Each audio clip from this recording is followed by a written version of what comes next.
दोरी सर्पाभासो हे तो तेने दोरे बांधोये ना दवडणे न साहे जयापरी तियापरी उभयता अज्ञान शब्द गेला वृथा हा तर्का वाचोनी हाता स्वरूपे नये.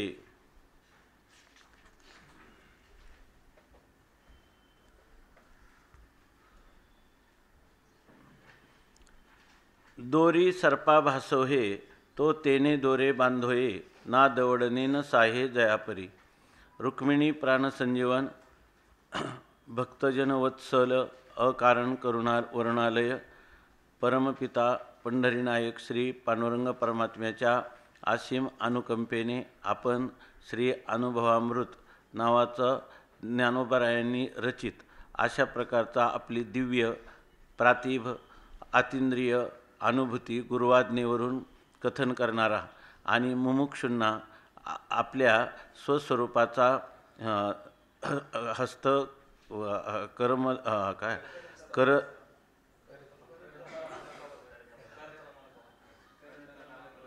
करतलामलकवत परिचय करून देणारा अशा प्रकारचा आणि सिद्ध पुरुषांना हा अनुवाद जीवनमुक्तीचं विलक्षण सुख प्राप्त करून देणारा किंवा नित्यनूतन जीवनमुक्तीच्या सुखाला प्राप्त करून देणारा अशा प्रकारचा हे अलौकिक दिव्य असं चोखट ग्रंथरत्न त्याचं यथाशक्ती यथामती आपण अनुसंधान चिंतन करीत आत्तापर्यंत श्लोक पंचकाच्या रूपाने असणारं मंगलाचरण शिवशक्ती समावेशन सद्गुरू वंदना वाचारुण परिहार नंतर ज्ञान अभेद कथन सच्चिदानंद पदत्रय विवरण शब्दखंडन ह्या 6 प्रकरणाचं चिंतन करून आता अज्ञान खंडन प्रकरणाचं चिंतन करीत आहोत. अनेक प्रकाराने अज्ञानाची सिद्धी होत नाही असं ज्ञानोबाराय सांगतात. तर या ठिकाणी अज्ञान स्वरूपाच्या आश्रयाने राहू शकत नाही आणि स्वरूपाला आवृत्त पण करू शकत नाही.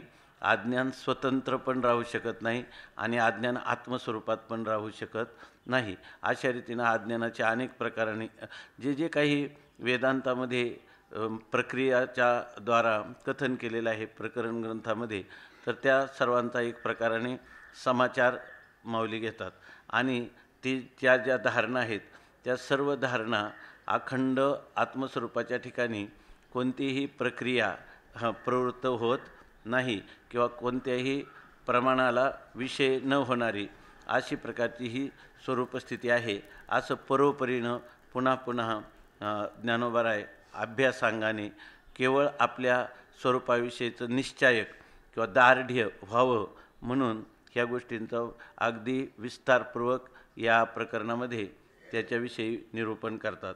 कारण जवळजवळ अर्धा अमृतानुभव म्हटलं तरी चालेल.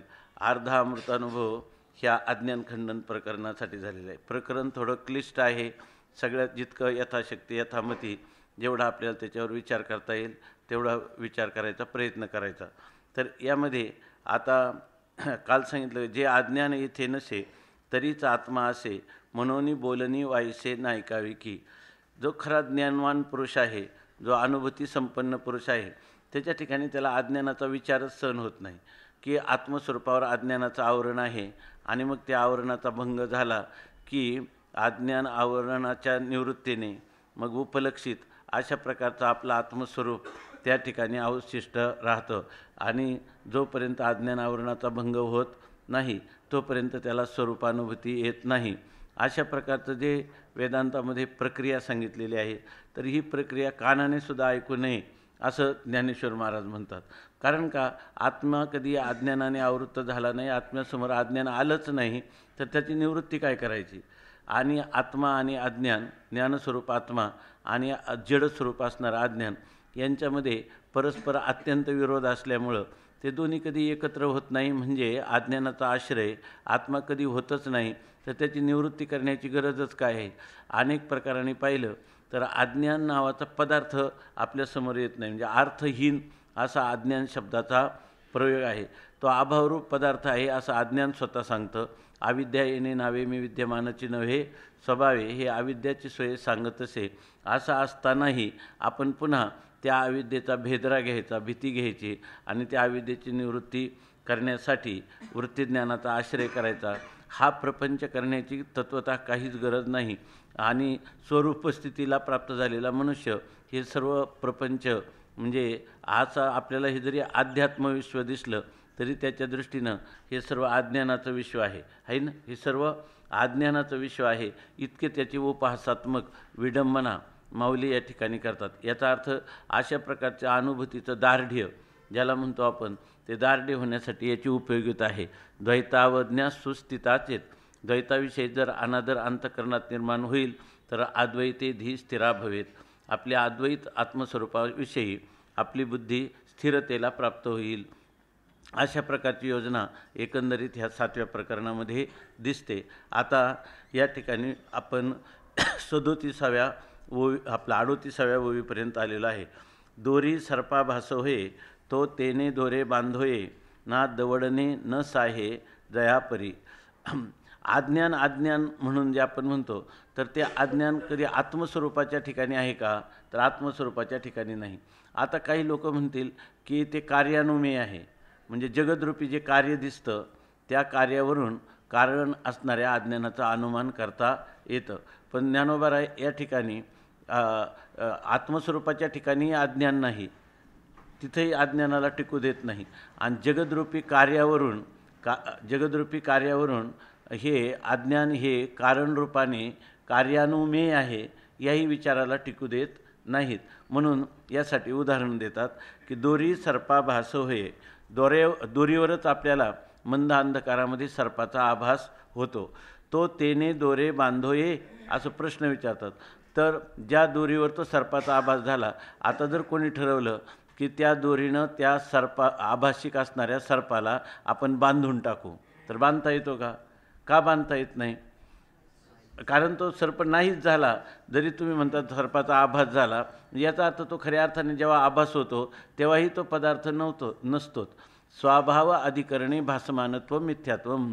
ज्या ठिकाणी ज्या पदार्थाचा त्रैकालिक अत्यंत अभाव आहे त्याच अधिकरणामध्ये तो पदार्थ जेव्हा भासतो तेव्हा तो पदार्थ मिथ्या असतो. म्हणून ज्ञानोबा म्हणतात की दोरी सर्पा भासो हे. दोरीवर सर्पाचा आभास झाला तर तो देणे दोरे बांधो ये आक्षेपाने विचारतात. त्या दोरीनंच जर त्या सर्पाला बांधायचं म्हटलं तर बांधता येतं का? नाही. ना दवडणे न साहे जयापरी.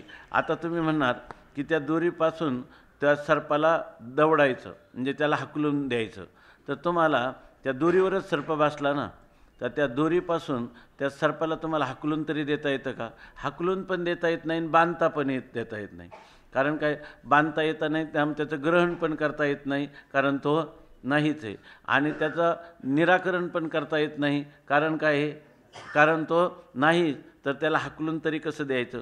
तुम्ही म्हणाल तो जड आहे, ते जो भासलेला पदार्थ जड आहे तर मग जड पदार्थ जसे तुम्हाला दोरीने बांधता येतील तसं त्याला त्या जड असणाऱ्या त्या सर्पाला तुम्हाला बांधायचं म्हणलं तर बांधता येत नाही. म्हणजे अज्ञान जडरूप आहे वगैरे हा विचार किंवा सदविलक्षण अनिर्वचनीय आहे किंवा अज्ञान सत्य आहे, हे सगळेच विचार फक्त आपल्या बौद्धिक सत्ता आहे वंद्यापुत्राप्रमाणे असा विचार चालू आहे. तत्वतः त्या आत्मस्वरूपाच्या ठिकाणी नाहीतच असं सांगतात. आता तुम्ही म्हणायला लागले सर्प चेतन आहे, ज्या अर्थी भासला, मग चेतन आहे तर त्याला हाकलून द्या दोरीपासून वेगळं करून. कारण काय? दोरीच्या वाचून त्याला स्वतंत्र सत्ता आणि स्फूर्तीच नाही, तर त्याला हाकलून तरी कुठं देणार तुम्ही? हाकलूनही देता येत नाही आणि बांधता येत नाही, ग्रहणही करता येत नाही. ग्रहण आणि त्याग करायला पदार्थ असला तर त्याचं ग्रहण किंवा त्याग होईल. अज्ञान मुळातच अभावरूप आहे, त्याचं ना ग्रहण होऊ शकतं ना त्याग होऊ शकतो. आता दुसरा दृष्टांत देतात. नाना पुणिवेचेने अंधारे दिहा बे कोणती राहिली?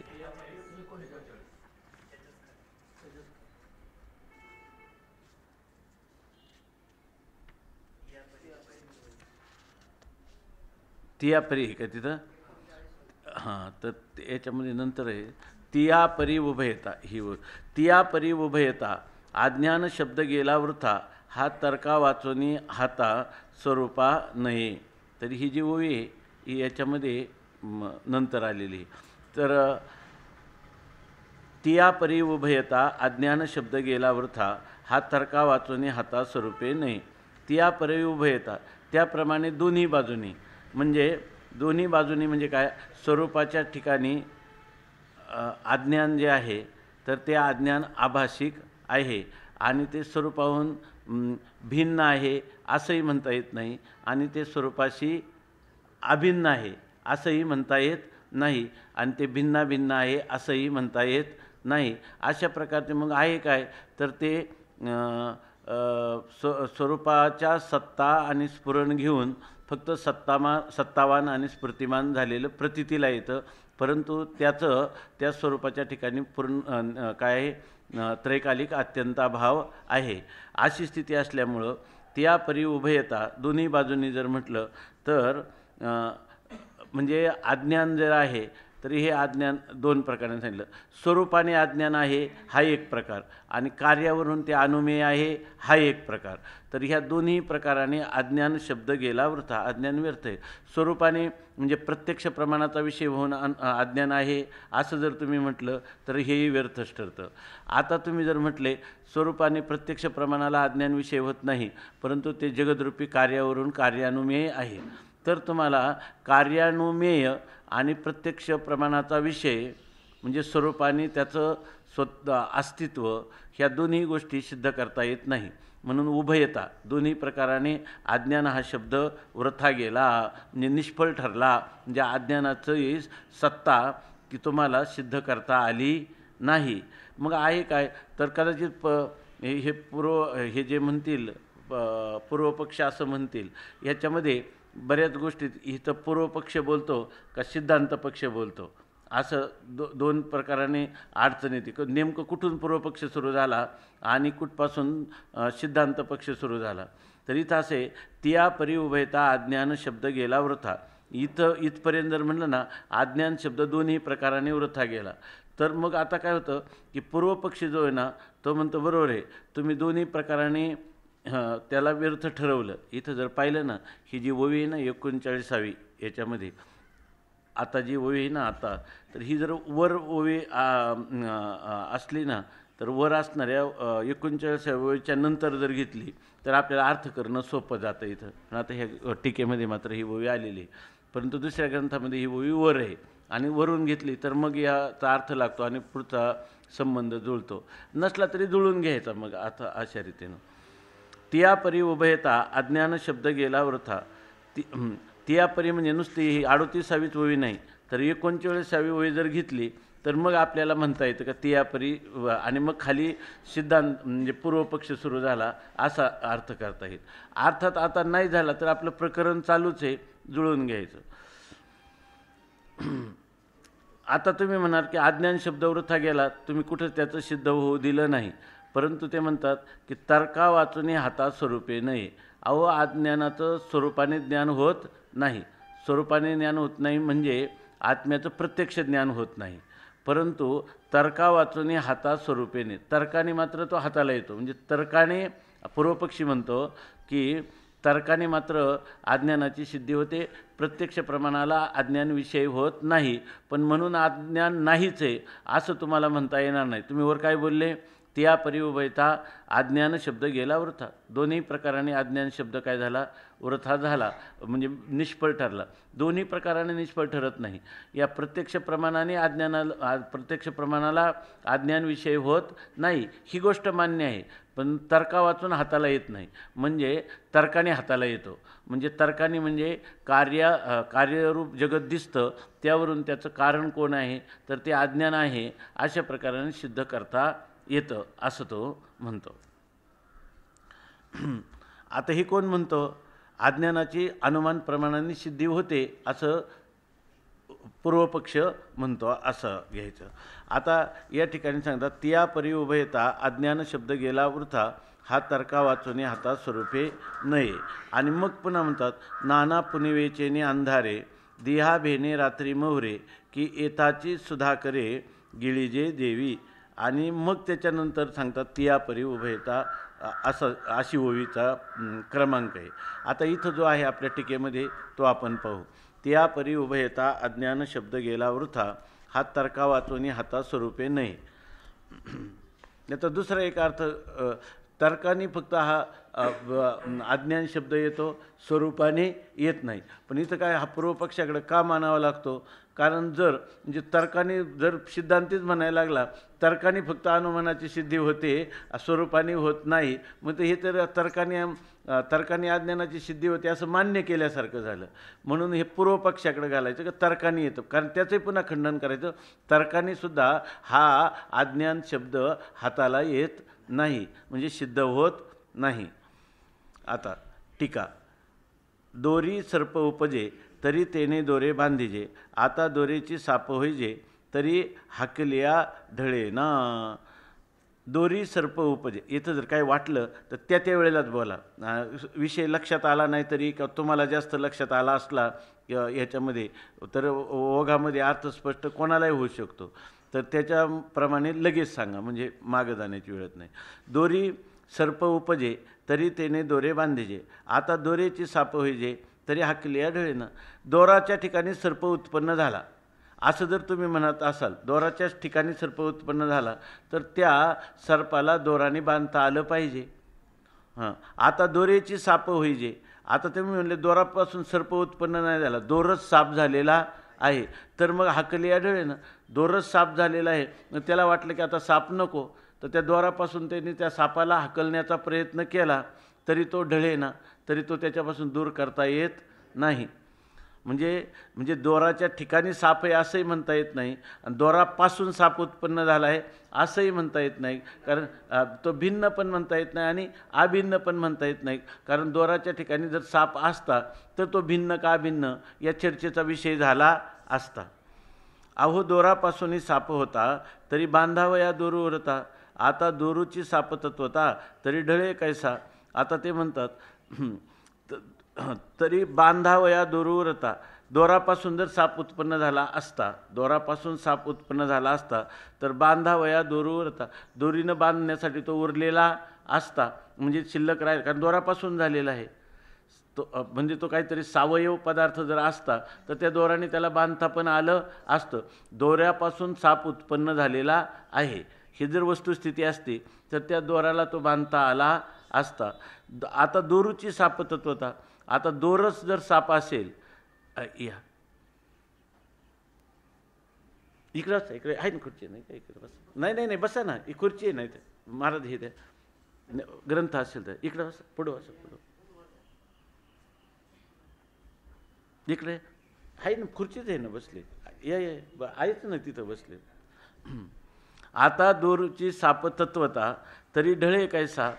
आता म्हणे की नाही दोरच साप झालेला आहे, दोरच साप झालेला आहे, पण दोर साप झाला आहे कसा, पूर्वरूपम अपरित्यज्य अवस्थांतर भानम, म्हणजे याचा अर्थ झालाच नाही. त्यामुळं जर दोरच तत्वता साप आहे तर मग ढळे कैसा, तर त्याला बाहेर हाकलून देता येईल का?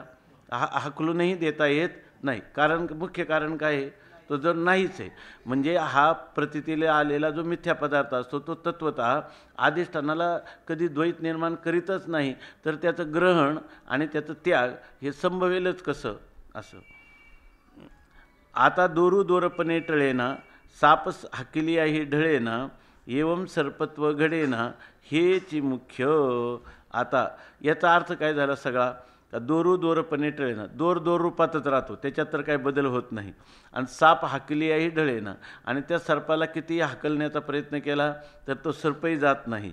आणि एवं सर्पत्व घडेना हेची मुगे. एवं याच्यावरून काय झालं, सर्पत्व घडेना, सर्पाच्या ठिकाणी सर्पत्व, द्वाराच्या ठिकाणी भासणाऱ्या सर्पाच्या ठिकाणी सर्पत्व हे मुळात अस्तित्वातच नाही असा त्याचा अर्थ झाला. ते बी आत्मत्व त्यांचं म्हणणं काय आहे, अज्ञान कालात अज्ञान आहे आणि त्या अज्ञानाची निवृत्ती तुम्हाला अहम ब्रह्मास्मी ह्या ज्ञानाने करायला पाहिजे. आणि मग ते एकदा ते अज्ञान एकदा निवृत्त झालं की मग काय होतं, तुमचा आत्मा जो आहे तो आत्मा स्वयंप्रकाश रूपाने स्वतःसिद्धत्वाने राहतो, असं तुमचा पक्ष आहे. बरं ना, अज्ञान निवृत्तीने उपलक्षित असं जे ब्रह्म असं तुम्हाला सांगायचं आहे. परंतु ते म्हणतात की या ठिकाणी मग सर्प जो आहे त्या रज्जूवर भासलेला सर्प, तर तो सर्प बांधता तरी आला पाहिजे किंवा हाकलून तरी देता आला पाहिजे. बांधता येत नाही आणि हाकलता येत नाही. याचं कारण असं आहे की अनुभवात सिद्ध होतं का सर्प नावाचा पदार्थ नाही. ज्या ठिकाणी तो भासला तिथंच त्याचा त्रैकालिक अत्यंताभाव आहे. केवळ प्रतीती मात्र सत्ता त्याला आहे, त्याच्या पलीकडचे त्याला कोणतंही अस्तित्व नाही. तेवी आत्मत्वे अज्ञान संभवे तरी आत्मत्वाची बाध पावे, काजे तेजा माझी न साठवे तमाची मोठ. आता आत्मत्वे अज्ञान संभवे, आत्मस्वरूपाच्या ठिकाणी अज्ञान जर संभवनीय असलं तर मग आत्मत्वाची बाध पावे. आत्मज्ञानरूप आणि अज्ञान तमरूप, आणि ते अज्ञान आत्मस्वरूपाच्या ठिकाणी राहिलं तर आत्मेच्या ठिकाणी आत्मत्व स्वयंप्रकाशत्वच कसलं राहिलं. आत्म्याचं प्रकाशरूपत्वच बाधित झालं, म्हणजे आत्म्याच्या ठिकाणी आत्मत्वच राहिलं नाही. का जे तेजा माझी न सांठवे तमाची मोठ, किंवा तेजाच्या ठिकाणी तेजाच्या ठिकाणी तमाची म्हणजे अंधकाराची मोठ गठुडं त्या ठिकाणी कसं राहील, किंवा अंधकाराचा समूह तेजाच्या ठिकाणी राहणं संभवनीय नाही. आता आत्माचे अज्ञान होय तरी अज्ञानाची बुडे सोय, मग कोणे उजियडे म्हणोये अज्ञानायसे. अनेक अंगाने त्याला म्हणतात उभयता पाशारज्जू, अनेक अंगाने त्याला कसं प्रतिबद्ध करतात. तर ते सांगतात आत्माचे अज्ञान होय. आता काय म्हणायला लागले, आत्माचा अज्ञान रूपतेला प्राप्त झाला म्हणजे आत्म्यापासूनच अज्ञान झालं असं जर म्हटलं तरी अज्ञानाची बुडे सोय. आता आत्मा जर अज्ञान झाला तर आता ज्ञान कुठं राहिलं तिथं, कारण जो मूळचा जो आत्मा होता तोच काय झाला, अज्ञान रूपत्वाला प्राप्त झाला. कारण काय केलं,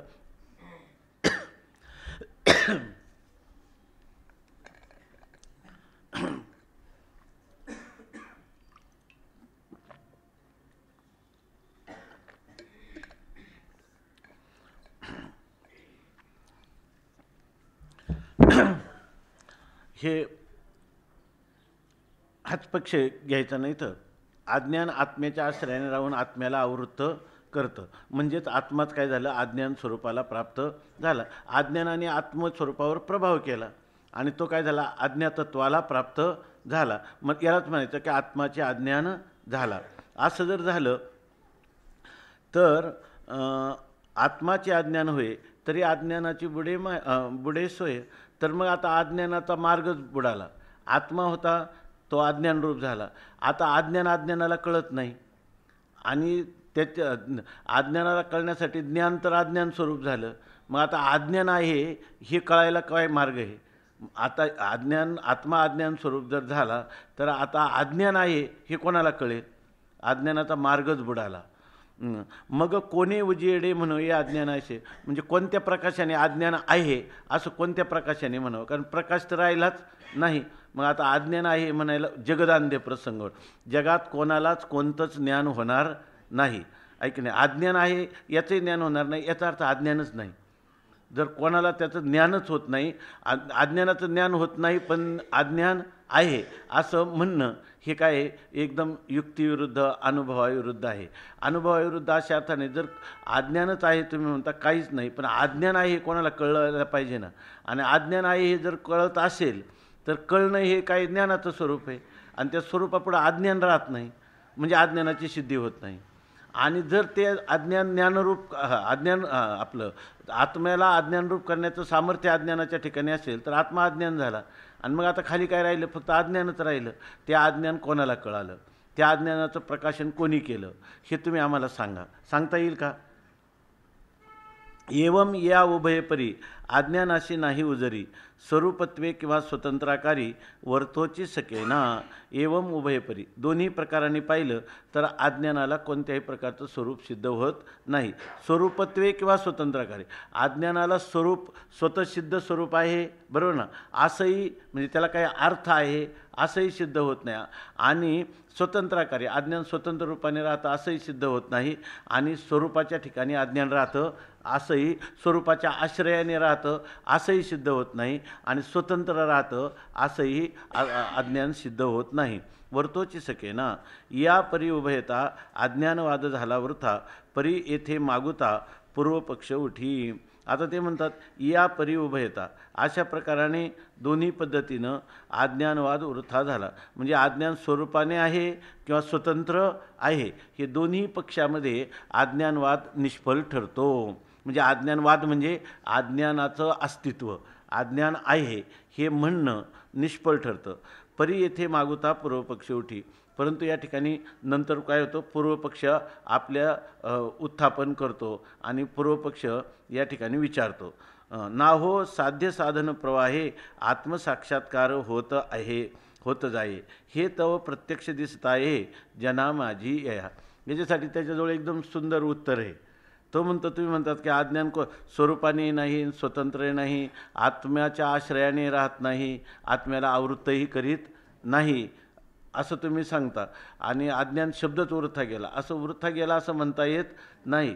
कारण आपण जर पाहिलं तर सगळ्या ह्या अध्यात्मांच्या जेवढे भरलेले ग्रंथ आहेत किंवा अध्यात्माची जी परंपरा आहे, त्या वेदांताची परंपरा आहे, त्या परंपरेमध्ये असंच सांगितलेलं आहे ना, साध्य साधन प्रवाह. हे आपल्याला साध्य काय आहे? मोक्ष.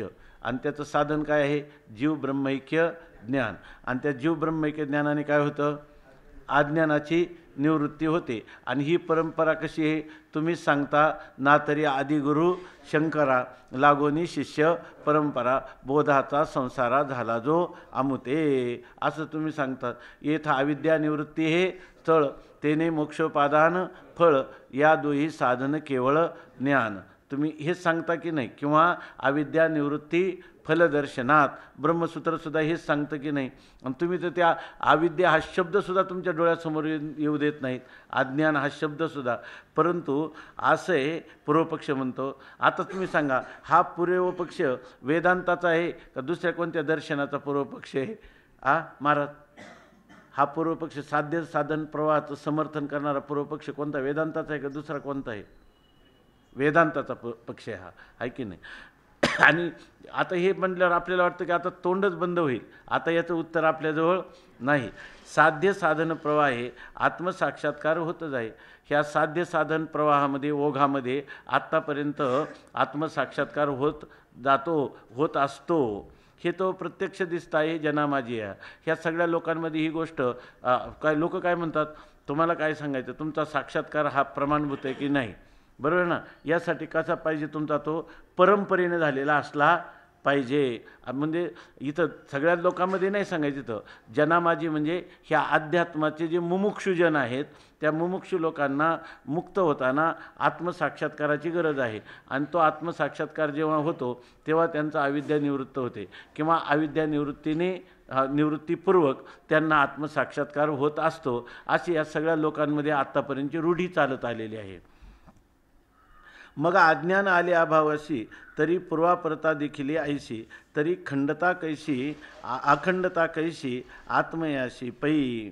आता ते म्हणतात मग अज्ञान अभावाशी आले. अज्ञान अभावाला कधी आलं? जोपर्यंत अज्ञान होतं तोपर्यंत होतं. जेव्हा आत्मसाक्षात जीव ब्रह्मैक्य ज्ञान झालं तेव्हा आत्म्याचा अभाव झाला. तोपर्यंत आत्मा तो अज्ञान हे अत्यंत अभावरूपे असं म्हणता येत नाही. ते अज्ञान पूर्वी असतं आणि नंतर ज्ञान झालं की ज्ञानोत्तर त्याचा अभाव होत असतो. असं म्हणजे अज्ञानाला काही का होईना अस्तित्व तुम्हाला मानावंच लागेल असं ते म्हणतात. तरी पूर्वापरता देखील यायची, म्हणजे अज्ञानाच्या ठिकाणी पूर्वापरता दिसते. पूर्वी अज्ञान असतं, आत्मसाक्षात्कारानंतर निवृत्त होतं. असा पूर्वापर भाव अज्ञानासंबंधाने आपल्याला करता येतो. तरी अखंडता हे कसं आलं? तरी अखंडता कैशी आत्मयाशी पै. आणि जर हे अज्ञान निवृत्त झालं नाही तर आत्म्याची अखंडता तुम्हाला सांगता येईल का? आत्म्याची अखंडता सांगताच येणार नाही. याचा अर्थ कल्पित असणारं अज्ञान अगोदर आत्मस्वरूपाच्या ठिकाणी असतं, नंतर त्या कल्पित अज्ञानाची निवृत्ती झाल्यानंतर आत्म्याची नित्यसिद्ध असणारी अखंडता त्या ठिकाणी अवशिष्ट राहते किंवा अनुभूत होते. हे तुम्हाला कळत कसं नाही असं पूर्वपक्ष म्हणतो. आता या पूर्वपक्षा परिहार योजिला असे सुंदर हे जाणती चतुर स्वानुभवी जे. आता यांनी जे हा क्रम दिला आहे, आता आपण नुसत्या ओव्यांच्या विचारात काय म्हटलं की हा जो क्रम आहे तर हा ही ओवी वर घेतली तर लागतो. आता यांनी अशी जुळवणूक केली का ह्या ठिकाणी हा क्रम जो आहे तर हा क्रम इथंच असला तर योग्य दिसतो, म्हणून त्यांनी, कारण इथून पुढं पूर्व पक्षाचं उत्तर म्हणून ही ओवी घेतली आणि ती पण एकदम यथायोग्य आहे. या पूर्व पक्षा परिहर योजिला असे सुंदर. परिहर का परिहार, परिहार पाहिजे मला वाटते तो, त्या याच्यात पण परिहारच आहे का, त्या याच्यामध्ये परिहरच आहे. या पूर्व पक्षा परिहर योजिला असे सुंदर. हा जो पूर्व पक्ष आहे त्या पूर्व पक्षाचा परिहार किंवा त्याच्या शंकेचं समाधान अत्यंत चांगल्या रीतीनं केलेलं आहे.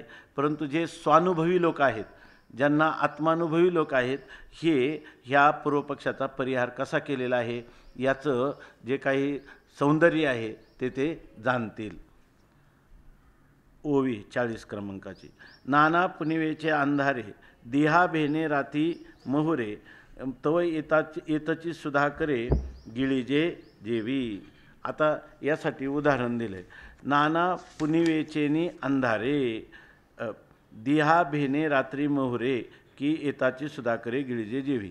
आता काय झालं की पुनिवेचेने अंधारे, पौर्णिमेच्या दिवशी जो अंधार आहे त्या अंधाराने काय केलं, दिहा भेने रात्री मोहरे, त्याला दिवसाची भीती वाटली आणि त्या भीतीमुळं तो रात्री मोहरे रात्रीकडं वळला.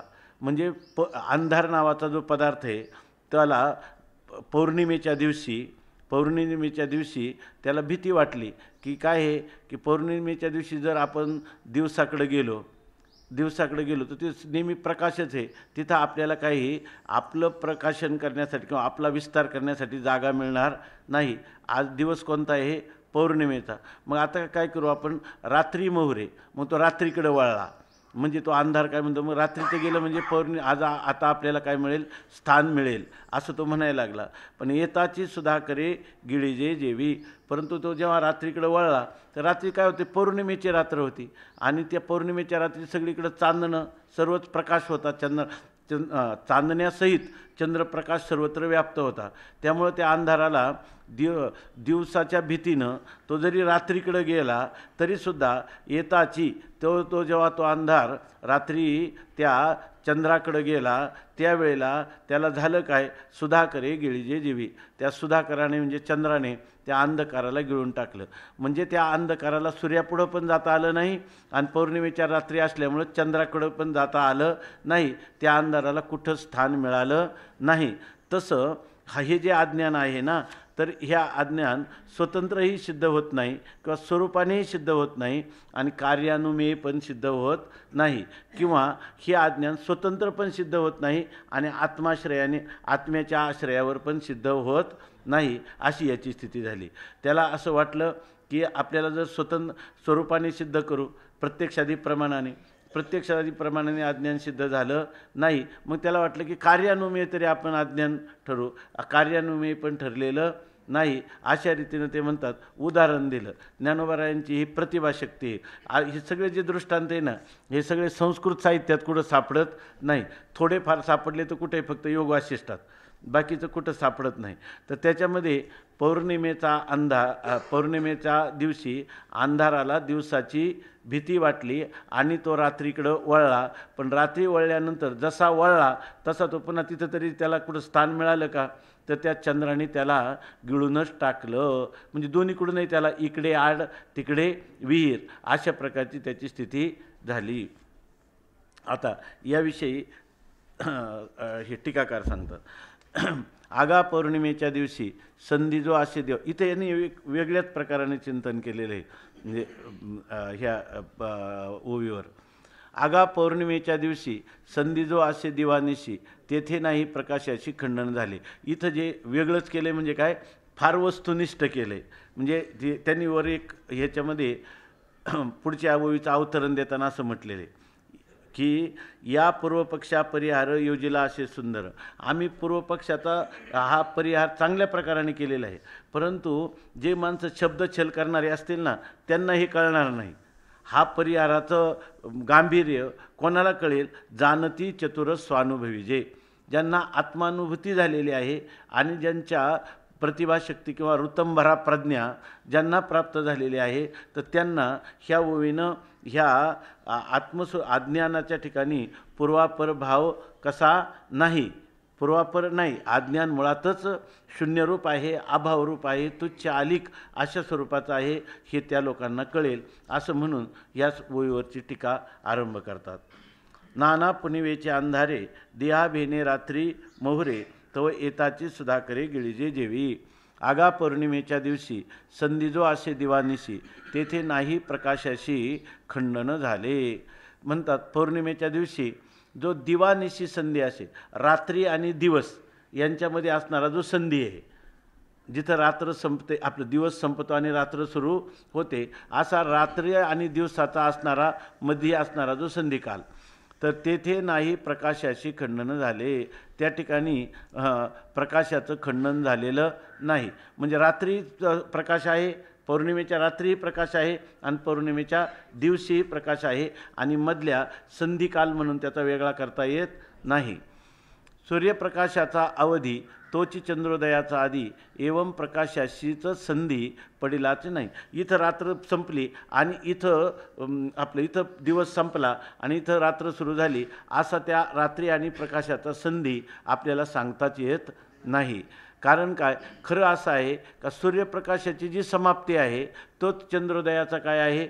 आरंभ आहे. सूर्याची समाप्ती आणि तोच चंद्रोदयाचा, सूर्याची जी समाप्ती आहे ती प्रकाशानेच आहे आणि चंद्रोदयाचा आधी तिथे काय आहे? प्रकाशच आहे. मग अंधाराला जागा कुठं सापडली? तिथं कुठंच त्याला सापडत नाही.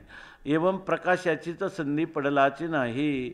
त्या ठिकाणी प्रकाशाचा संधी, तो प्रकाश रूपताच त्या ठिकाणी असल्यामुळं एकाचा आरंभ आणि एकाचा अवधी अशा प्रकारचा संधी त्या ठिकाणी पडला नाही, म्हणजे सापडला नाही. चंद्र सूर्य द्विविध परंतु प्रकाश एकविध अंधकारास्पद झालेच नाही. चंद्र आणि सूर्य हे दोन दिसतात आपल्याला, दोन प्रकार, चंद्र आणि सूर्य. चंद्र म्हणजे सूर्य नाही, सूर्य म्हणजे चंद्र नाही, असं आपल्याला जर दोन प्रकार दिसत असले, परंतु प्रकाश एक होतो, परंतु दोघांचा प्रकाश रूपता मात्र काय आहे? एकच प्रकारची आहे. कारण मग ते जी प्रकाश रूपता आहे त्याला अंधकारास्पद झालेची नाही. त्या प्रकाशाला अंधकाराचं जाणीव त्याला कधी झालेलीच नाही किंवा त्याला अंधकार कधी सापडलाच नाही. चंद्राच्याही प्रकाशात नाही आणि सूर्याच्याही प्रकाशात नाही.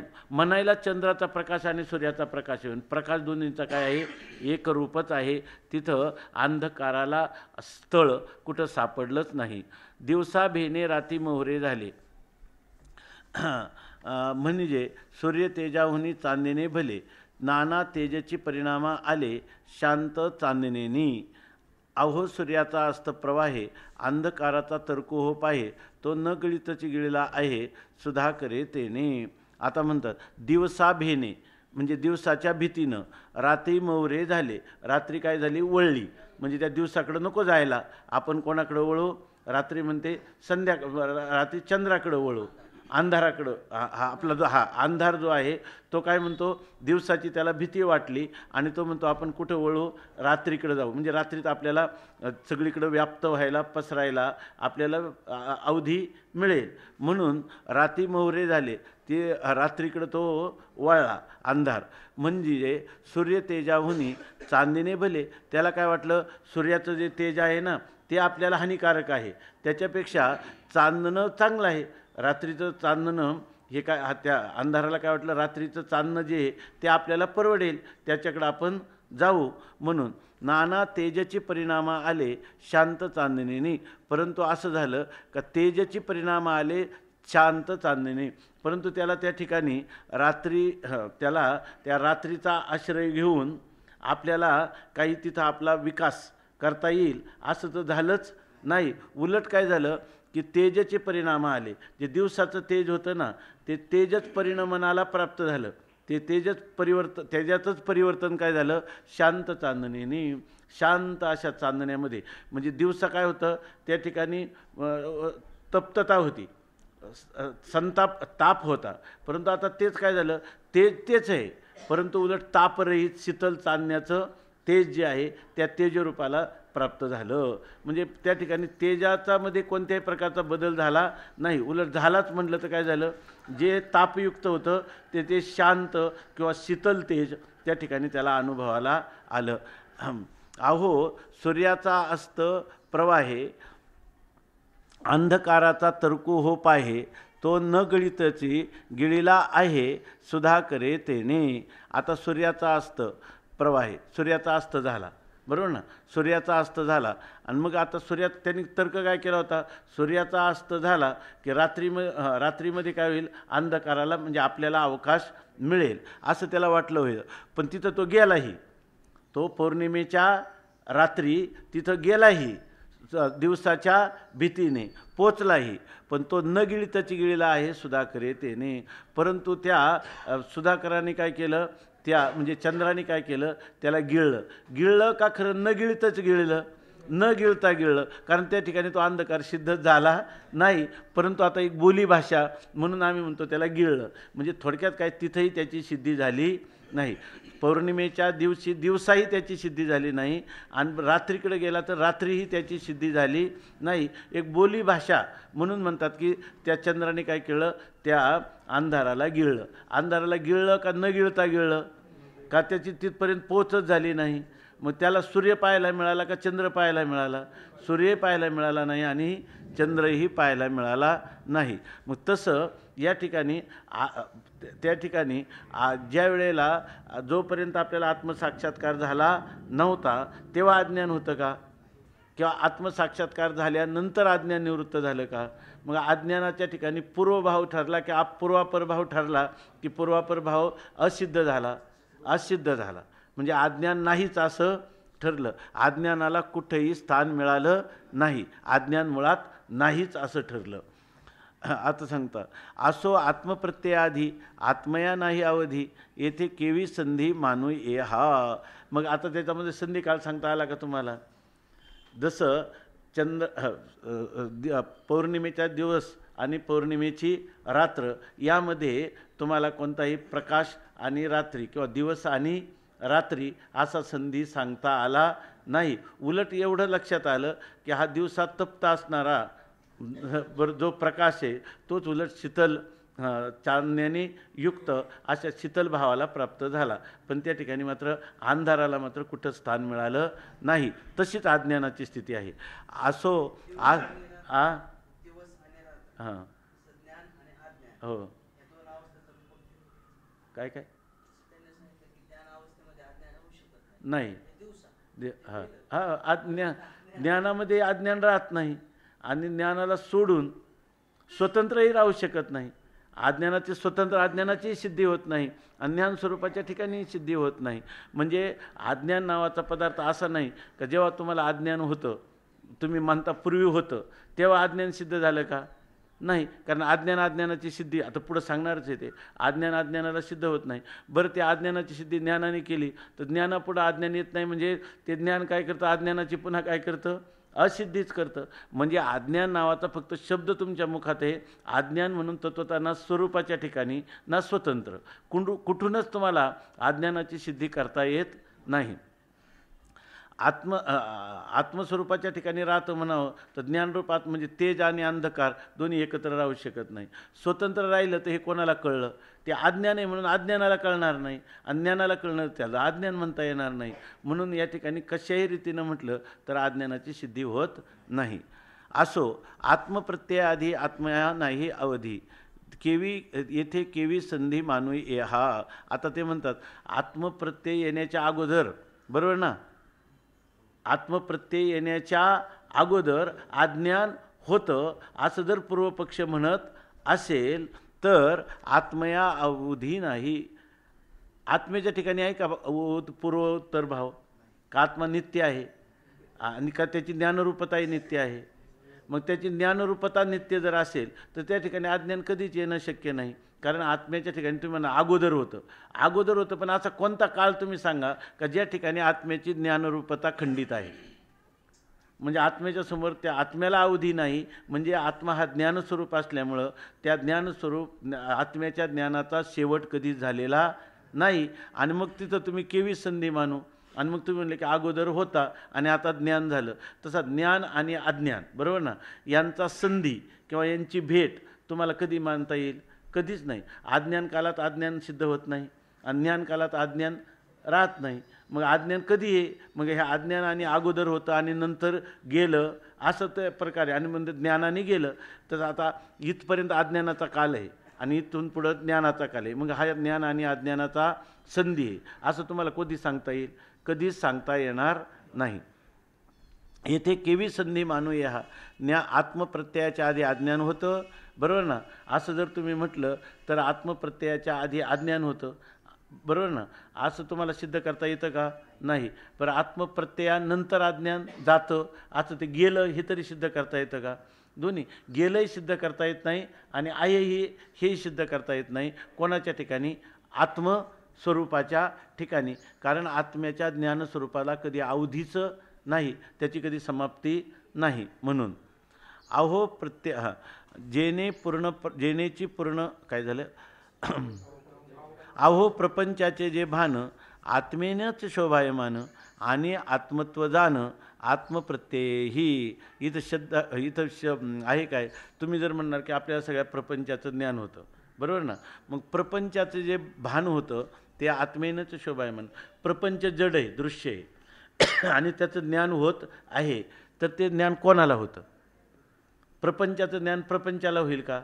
तो तमोरूप आहे, अज्ञान स्वरूप आहे, त्याला त्याचं ज्ञान होणार नाही. म्हणजे प्रपंच दृश्य पदार्थाचा ज्ञाता हा त्याहून भिन्न असा त्याचा ज्ञानस्वरूप द्रष्टा हा त्याच्याहून भिन्न मानलाच पाहिजे. म्हणून प्रपंचाचे जे भान ते आत्मेनंच शोभायमान. प्रपंचाचं भान म्हणजे प्रपंचाचं द्रष्टृत्व, साक्षीत्व, प्रकाशकत्व हे कोणाला येतं? आत्म्यालाच येतं. आत्मा जगाचा प्रकाशक आहे आणि आत्मत्व जाणं आत्मप्रत्यय. आता तुम्ही म्हणता की द्रष्टा असणारा किंवा दृंगमात्र असणारा आत्मा जर सर्वांचा प्रकाशक आहे तर ते आत्म्याचं प्रकाशन कोण करतं? तर आत्मा हा स्वयंप्रकाश आहे. म्हणून ते सांगतात आत्मप्रत्यय ही आत्मत्व जाणं. त्याला आत्म्याचा प्रतीती घेण्यासाठी दुसरं कोणी लागत? आत्माच आत्म्याचा प्रकाशक आहे, म्हणजे आत्मा हा स्वयंप्रकाश आहे. म्हणजे जो इतरांचं प्रकाशन करतो आणि आपल्या प्रकाशनासाठी कोणाची अपेक्षा करीत नाही, असा तो स्वयंप्रकाश आत्मा आहे. अहो आत्मयाची जे पूर्णता तेची पूर्णत्वे पौर्णिमा आता तेथे चंद्र आणि विवस्वता सरिसाची पाडू. आत्म्याची जी पूर्णता आहे ती आत्म्याची पूर्णता कशी आहे? तेची पूर्णत्वे पौर्णिमा आता. इथं जसं पौर्णिमेचं सांगितलं ना, तसं इथं आत्म्याचं परिपूर्ण स्वरूप हीच त्या आत्म्याची काय आहे? पौर्णिमा आहे. परिपूर्ण म्हणजे ओम पूर्णमदः पूर्णमिदं पूर्णात पूर्णमुदच्यते पूर्णस्य पूर्णमादाय पूर्णमेवावशिष्यते. जगताची उत्पत्ती हो, स्थिती असो, लय असो, तरी आत्मा जसा आहे तसाच आहे. मग त्या आत्म्याची किंवा तो पूर्णता म्हणजे देशकाल वस्तू परिच्छेद रहित, स्वगत सजातीय विजातीय भेदरहित अशा प्रकारचा आत्मा हा सच्चिदानंद घन परिपूर्ण असा आत्मा आहे. ती त्याची पौर्णिमा आहे. आता जर त्याला कायमचीच पूर्ण असतं नाही, आता एकची मोहरा पासोनी अंधारा दुरी झालो, असं जर त्याची स्थिती असेल तर तिथं चंद्र आणि विवस्वता सरिसाची पाडू. त्याला चंद्र असो नाहीतर विवस्वत सूर्य असो, दोन्हीकडे त्याला काय आहे? सारखीच जागा आहे. म्हणजे त्या पौर्णिमेमध्ये चंद्र अंधाराला कुठं जागा मिळेल? चंद्रापुढं मिळाली, पौर्णिमेच्या दिवसापुढं अंधाराला जागा मिळाली का पौर्णिमेच्या चंद्रापुढं त्या अंधाराला जागा मिळाली? कुठंच मिळाली नाही. तसंच इथंसुद्धा तशाच प्रकारची स्थिती आहे. अज्ञानाला कुठं जागा मिळाली? ज्या वेळेला अज्ञान मानलं, आत्मस्वरूपाचा साक्षात्कार झाला नाही तोपर्यंत आत्म्याला जागा मिळाली का? नाही. आणि आत्मसाक्षात्कार झाल्यावर आत्म्याला जागा मिळाली का? मग त्याला कुठंच जागा मिळालेली नाही, कारण बिचारा अज्ञान कधी नाहीच आहे. ज्ञानस्वरूप आत्माच आहे. जेनेची पूर्ण प्रकाश करे उमटती मृगांभ चराचरे तेनेची प्रकाशे शांत सुधाकरे शांतते आणिले. आता इथं जेनेची पूर्ण प्रकाश करे, ज्याने पूर्ण प्रकाश किरणांनी उमटती मृगांभ चराचरे, ज्याच्यामुळं बरोबर ना पूर्ण असणारा प्रकाशाची जी किरणं आहेत त्या किरणांनी मृगांभ चराचरे उमटती.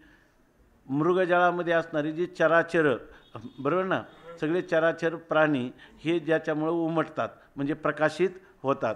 आणि तेनेची प्रकाशे आणि त्याच प्रकाशाने म्हणजे शांत सुधाकरे शांतते आणिले. त्यानेच ही चराचर काय केली, त्या सुधाकर म्हणजे जो चंद्र आहे त्या चंद्राच्या शांत प्रकाशाने त्याच मृगजळातील चराचरांना काय केले, शांतता प्राप्त करून दिली. आता या ठिकाणी शांतता प्राप्त करून दिली का उत्पत्ती केली?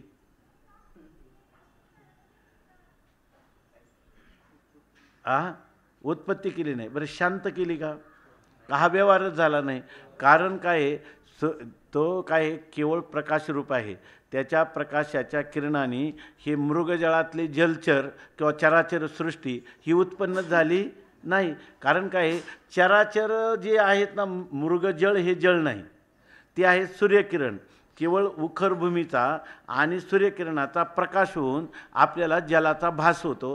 तत्वता ते पदार्थ त्या ठिकाणी नाहीच आहे. मग ते पदार्थ सूर्याने तप्त केले आणि चंद्राने त्यांना शांत केले, हे फक्त आपले कल्पना किंवा शब्द मात्र आहे का? तत्वता हे नाहीच आहे. हे सगळेच पदार्थ त्या ठिकाणी झालेलेच नाही. त्यामुळं अज्ञानामध्ये सगळे प्राणी दुःख पावतात आणि ज्ञानाने काय होतात, शांततेला प्राप्त होतात. बरोबर ना? हा फक्त आपला काय आहे, वाचारंभन मात्र आपण केलेली कल्पना आहे. त्या ठिकाणी एरवी काही झालं नाही आणि काही गेलंही नाही, उत्पत्ती नाही आणि स्थितीही नाही. न कश्चित जायते जीवा, जीव पण उत्पन्न झाला नाही. संभवस्य न विद्यते, तो उत्पन्न होणं शक्यही नाही. आणि येतद उत्तमम सत्यम, हे सगळं सत्यातलं सत्य आहे. यत्र किंचित न जायते, ज्या ठिकाणी काहीच उत्पन्न झालं नाही. आपण एवढा जगामध्ये चाललेला व्यवहार तो सगळा भ्रममूलक व्यवहार आहे. पण ते जाऊ द्या, बाकीचा व्यवहार भ्रममूलक आहे. पण अध्यात्माच्या क्षेत्रात कोणी उपासना करतंय, कोणी शास्त्रीय कर्म करतंय, कोणी श्रवण मनन निधी ध्यासन करतंय, याची काय वाट आहे? तर हे सगळं भ्रमात्मक आहे. भ्रमेण अहम, भ्रमेण त्वम आणि भ्रमेण उपासका जनाः, भ्रमेण ईश्वर भावत्वम, भ्रममूलमिदम जगत. हे सर्व भ्रम आहे असं सांगतात. बहु जवळजवळ होय तव काहीच न होय. जे अनेकत्व तुम्हाला दिसतं त्यावेळेला मूळ स्वरूपाच्या ठिकाणी काहीच झालेलं नाही. आणि काही न होणी होय आगवाची जो काही न होता देखील सर्व कोण झालेला आहे, तोच झालेला आहे. खरं याचा अर्थ सर्व तो झालेला आहे का? सर्व नाहीच आहे, तोच आहे. आणि तो झालेला आहे का? होणं शक्यच नाही, होणं शक्यच नाही. आता हे ह्या ओळीचा अर्थ असाच होईल ना, जेनेची पूर्ण प्रकाश करे, ज्याने परिपूर्ण प्रकाश किरणाने उमटती मृगांभ चराचरे. जी मृगांभ चराचरे म्हणजे मृगजळातील चराचर, म्हणजे मृगजळच खोटं आणि त्याच्यामध्ये असणारी चराचर ती तर आणखीनच खोटी सगळीच. तेनेची प्रकाशे शांत सुधाकरे शांतते आणिले. आणि त्याच प्रकाशाने म्हणजे कोणत्या? त्याच चंद्राच्या प्रकाशाने त्यांना शांततेला प्राप्त करून दिलं. याचा अर्थ काय आहे की त्या ठिकाणी ही मृगजळ मध्ये असणारी चराचर जी आहेत त्यांना त्या स्वरूपामध्ये कोणत्याही प्रकारचं स्थानच झालं नाही, उत्पत्तीही झाली नाही आणि त्यांचा नाश लयही झाला नाही. उत्पत्ती लया विवर्जित असणारं जे स्वरूप आहे ते जसंच्या तसंच आहे. तो का म्हणे साहे आणि देव आहे तैसा आहे. अहो प्रत्ययाचे न्याये संधीविषयी तर्को हो पाहे, तो आधीची गिळीला आहे शांती सुधाकरे. आता म्हणतात प्रत्ययाचे न्याय, कोणत्याही गोष्टीची प्रतीती यावी यानुसार जर आपण अनुमान करायचं झालं तर संधीविषयी तर्क हो पाहिजे. त्या दोघांचा संधी आहे, कोणाचा? ज्ञान आणि अज्ञान ह्या दोघांचा संधी होऊ शकतो. असं जर तुम्हाला म्हणायचं असेल तर प्रत्ययाचे न्याय म्हणजे न्याय काय अनुमान प्रमाणाच्या द्वारा ह्या दोघांचा संधी होऊ शकतो. म्हणजे दोघांचा संधी होऊ शकतो म्हणजे कसा? अगोदर अज्ञान आहे, नंतर काय आहे? ज्ञान आहे. ज्ञान झालं की अज्ञान निवृत्त होऊ शकतं. असा ज्ञान आणि अज्ञानाचा संधी हा तर्काने किंवा अनुमान प्रमाणाने सिद्ध होऊ शकतो. तो आधीच गिळला आहे शांती सुधाकरे. हा तर्क करायलाही सुद्धा जागा नाही. तो तर्क काय आहे? ह्या शांती सुधाकराने म्हणजे शांतिरूपी चंद्राने तो अगोदरच गिळलेला आहे. म्हणजे या ठिकाणी आपलं आत्मस्वरूप जे आहे ते अगोदरच शांत आहे. म्हणजे त्या शांत स्वरूपाच्या ठिकाणी अज्ञान कधी आलंच नाही, तर त्या ठिकाणी त्या अज्ञान निवृत्तीचा प्रश्नच कुठे उद्भवतो? अज्ञान असावं आणि मग त्याची निवृत्ती करावी ज्ञानाने. मग ज्ञान आणि अज्ञान यांचा संधी तुम्हाला तर्काद्वारा किंवा अनुमान प्रमाणाद्वारा सिद्ध करता येईल. पण अनुमान प्रमाणाच्या आधीच त्याला गिळून टाकलेलं आहे. कारण आत्मस्वरूपाच्या ठिकाणी अज्ञान येणं कधी कारण तो कसा आहे? नित्य परिपूर्ण ज्ञानस्वरूप आहे. त्याच्या ठिकाणी अज्ञान कधी आलेलंच नाही. तर अज्ञान निवृत्तीचा आणि त्या ज्ञानस्वरूप आत्म्याचा ज्ञानाचा आणि अज्ञानाचा संधी तुम्हाला तर्क करण्याच्या पूर्वीच तिथं काय आहे? तर परिपूर्ण स्वयंप्रकाश रूपाने नित्य विद्यमान आहे. तर तुम्हाला तर्काचा संधी कसा होईल? तो आधीच शांतिरूपी सुधाकराने तो तर्काला अगोदरच ग्रास करून टाकलेलं आहे. एवं प्रकाशाची अखंडता संधीची उठो न लाहे तत्वता, हे अनुभवाची खुणा आता बोलीजे काही. इथं संधीची उठो न लाहे असं पाहिजे दोन्हीमध्ये. एवं प्रकाशाची अखंड, तिथं काय आहे? मुळातच अखंड प्रकाश आहे. आत्मस्वरूपाच्या ठिकाणी जो प्रकाश किंवा ज्ञान आहे ते अखंडता आहे प्रकाशाची. आणि इथं पाहिजे, इथं नाहीतर अर्थ लागणार नाही. संधीची उठो वेगळं करायचं आणि न वेगळं करायचं, पदच्छेद करायचं, बरोबर ना? उठो न लाहे तत्वता. जर त्या ठिकाणी प्रकाश जर अखंडच प्रकाश असेल, अंधकाराला जागाच नाही, तर संधीची तत्वता उठो न लाहे, तर त्या ठिकाणी संधीच कधी उत्पन्न होऊ शकणार नाही. इथं दोन पदार्थांचा संधी सांगायचा असेल तर दोन पदार्थ वेगवेगळे असले पाहिजे ना, मग त्यांचा संधी सांगता येईल. किंवा पूर्वापर भाव सांगायचा झाला तर अगोदर हा पदार्थ होता, याचा अवधी झाला आणि पुढं आरंभ ह्या पदार्थाचा झाला, म्हणून आपल्याला त्याचा संधी सांगता येईल, त्याचा जोड आहे मध्ये काही. पण इथं तसं सांगताच येणार नाही. कारण काय आहे? हा जो प्रकाश आहे तो प्रकाश कसा आहे? अखंड प्रकाश आहे. म्हणून सांगतात प्रकाशाची अखंडता संधीची उठवणं लाहे तत्वता. त्या ठिकाणी दोघांचा संधीच होऊ शकत नाही. तत्वता दोघांचा संधी होणं शक्य नाही. आणि ही अनुभवाची खुण बोलीजे काही. हे काय सगळं काय आहे? आता ही अनुभवाची खुण आहे. ही अनुभवाची खुण म्हणजे बारीक विचार केला, गंभीर स्तरावर चिंतन केलं तर या ठिकाणी ज्ञान कधी अज्ञान होत नाही आणि अज्ञान कधी ज्ञान होत नाही. हे परस्पर विरोधी भाव एका अधिकरणात एका कालात येणं कधीच शक्य नाही. पण ही बोलणं काय आहे? जर तुम्ही शब्दछल करीत बसले तर कळणार नाही. हे अनुभवाची जोगे नोहे बोला ऐसे. झोपेत सुद्धा मला ज्ञान आहे, मूर्छेत मला ज्ञान आहे, समाधीत मला ज्ञान आहे, जागृतीत ज्ञान आहे, सुषुप्तीत ज्ञान आहे, बरोबर की नाही? ज्या वेळेला मी म्हणतो का मी सुखाने झोपलो, तुम्हाला काहीच कळलं नाही, काहीच कळलं नाही हे सुद्धा कळलं. इतकं हे ज्ञान अखंड आहे. असं असताना जर कोणी अनुभूती आहे अखंड आत्म्याची आणि तर्क करतो की आत्मा कसा आहे? खंडित आहे, तर आत्म्याच्या ठिकाणी पूर्वापर भाव आहे, ज्ञान अज्ञानाचा संधी आहे, असं जर कोणी तर्काने करायला गेला तर नैशा तर्केनं मती रापनिया. त्या मनुष्याला कधीही आपल्या स्वरूपभूत ज्ञान दररोज अनुभवतो, स्वतःच असतो, ते अखंड आहे, याच्याबद्दल संशय कधी अंतकरणात उत्पन्नच होऊ नये. झाला तर ज्ञान शास्त्रकारांनी केल्यावर त्याचं निराकरण व्हावं. पण तिथे जर तर्क करीत बसेल तर त्या ठिकाणी कुतर्की जो पुरुष आहे त्याला हे ज्ञान होणार नाही. म्हणून त्यांनी मागच सांगितलं, पूर्वपक्षा परिहार योजला असे सुंदर, हे जाणती सुंदर स्वानुभवी जे. आणि इथं पण सांगितलं काय? हे अनुभवाची खुण बोलीजे काही. एवं गुरुकृपाथिलेपणे झाले सुखे सुखाशी पारणे, येथे आत्मसंधी संभवणे असंबंध अवघे. जर ज्याच्या ठिकाणी श्रीगुरूंनी ज्याचं संरक्षण केलेलं आहे, गुरूंची कृपा ज्याच्यावर आहे, त्याला ह्या सुखाचं पारणं झालं या ठिकाणी. म्हणजे आत्माच्या ठिकाणीच आत्मप्रकाश आहे. त्याच्या ठिकाणी आत्म्याला कोणता प्रकाश करावा लागत नाही आणि आत्म्याच्या ठिकाणी कोणता अप्रकाश किंवा अज्ञान अंधकार नाही की जे दूर करावं लागतं. असं त्याच्या ठिकाणी आत्म्याच्या ठिकाणी अज्ञान निवृत्त करायचं नाही आणि आत्म्याला प्रकाश करून घ्यायचा नाही. कारण प्रकाश हेच आत्म्याचं, ज्ञान हेच आत्म्याचं स्वरूप आहे. येथे आत्मसंधी संभवणे असंबंध अवघवे. या ठिकाणी आत्म्याचा संधी म्हणजे ज्ञान आणि अज्ञान. अगोदर आत्म्याच्या ठिकाणी अज्ञान होतं, आता अज्ञान गेलं आणि आता ज्ञान उत्पन्न झालं. असा ज्ञान आणि अज्ञान यांचा संधी हा असंभवनीय आहे. असो आत्मप्रत्यय जरी झाला तरी संधीच नाही घडला, किंबहुना राजेनं अवलोकिला राज्य वैभव आपला. आता ह्याच्या पुढं सांगतात. आता असो आत्मप्रत्यय जर, असो म्हणजे तुष्यंत दुर्जन्याने सांगतात. खरं तर काय आत्म्याचा प्रत्यय कधी होणंच शक्य नाही, कारण प्रत्ययच आत्मा आहे. ज्ञानच आत्मा आहे, तर आत्म्याचं ज्ञान होईल का? आत्म्याचं ज्ञान व्हायचं, आत्माच ज्ञान आहे. मग आत्म्याला ज्ञान होतं असं आत्मज्ञान करायचं हा शब्दप्रयोगच चुकीचा आहे.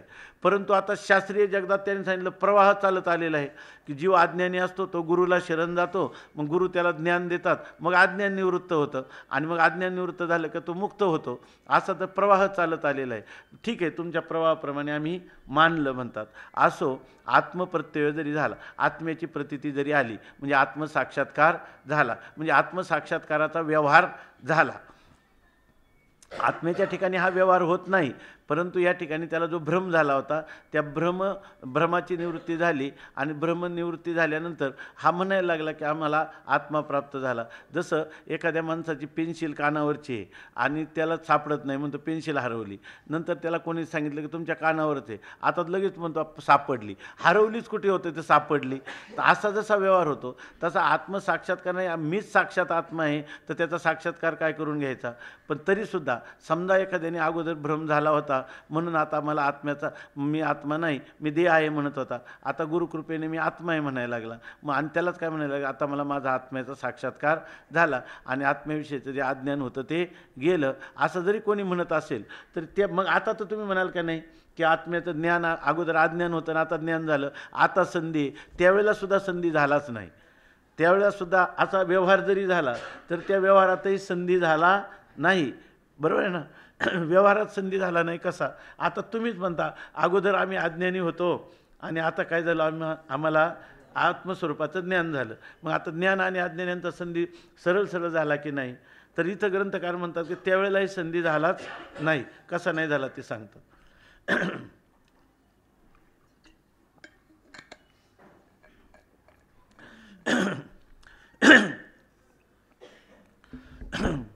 असो आत्मप्रत्यय जरी झाला तरी संधीची नाही घडला. ज्यावेळेला तुम्हाला आत्मसाक्षात्कार झाला असं तुम्ही पारंपरिक न्यायाने प्रवाहाने किंवा ज्ञानाच्या परंपरेनं जेव्हा तुम्ही म्हणता तेव्हासुद्धा संधी घडला नाही. कसा घडला नाही तर सांगतात किंबहुना राजेनं अवलोकिला राज्यवैभव आपला. ते म्हणतात राजाने जसं आपलं राज्यवैभव पाहिलं, राजानेच काय केलं, आपलं राज्यवैभव, आपलं राज्य कसं चाललंय सगळं राज्यवैभव पाहिलं. ज्या वेळेला त्याला राज्यवैभव पाहिलं नव्हतं तेव्हा राज्यवैभव नव्हतं काय, तेव्हाही राज्यवैभव होतं. मग त्याला असं वाटतं का पूर्वी माझं राज्यवैभव नव्हतं मी पाहिल्यावरच आहे का, न पाहता देखील माझं राज्यवैभव होतं किंवा होतं म्हणूनच आता काय झालं पाहता आलं. ऐक म्हणून पाहण्याच्या पूर्वीसुद्धा ते राज्यवैभव होतं आणि त्याचं राज्यवैभव आपलंच होतं. तसं ज्या वेळेला मनुष्याला ज्ञान होतं त्यावेळेला त्याला असं ज्ञान होत नाही का मला मी पहिला अज्ञानी होतो आणि आता ज्ञानी झालो. माझं जे ज्ञान स्वरूप आता मला कळलं हे मला अज्ञान काळातसुद्धा तेच माझं स्वरूप होतं असं कळतं. मग त्या जर म्हणजे अज्ञान काळात मी असाच होतो म्हणजे अज्ञान नव्हतंच, ज्ञानस्वरूपच मी होतो. मग तिथं अज्ञानाची सिद्धी होते का ज्ञानाची सिद्धी होते? ज्ञानाची सिद्धी होते. अज्ञान कुठं सापडतं तिथं? अज्ञान नाहीच असं ठरतं. ज्या वेळेला मला रज्जूवर सर्पाचं ज्ञान झालं त्यावेळेलासुद्धा रज्जूच होता, सर्परूपाने भासला तेव्हा. आणि रज्जूचं ज्ञान झालं तेव्हाही सर्पच आहे. आणि जेव्हा मला सर्प भासला तेव्हासुद्धा कोण होता? रज्जूच होता. असं ज्ञान झालं. मग सर्पाची सिद्धी झाली का असिद्धी झाली? असिद्धी झाली. तशी अज्ञानाची असिद्धी झाली का सिद्धी झाली?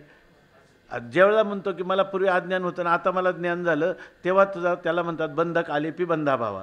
जेव्हा मी मला अज्ञानी समजत होतो तेव्हासुद्धा मी ज्ञानरूप आत्माच होतो असं ज्ञान झालं. मग आता ज्ञानाची अज्ञानाची संधी सापडली का अज्ञान नाही असं ठरलं? अज्ञान नाही असं ठरलं का ज्ञान स्वरूपभूत ज्ञान माझं नित्यसिद्ध ठरलं? नित्यसिद्ध ठरलं. मग ज्ञान आणि अज्ञानाची संधीच नाही, केवळ काय आहे? ज्ञानच ज्ञान आहे. अज्ञान असणं संभवनीय नाही. ज्ञान होण्याच्या अगोदर नाही का ज्ञान झाल्यावर नाही का ज्ञान खाली नाही, कधीच नाही.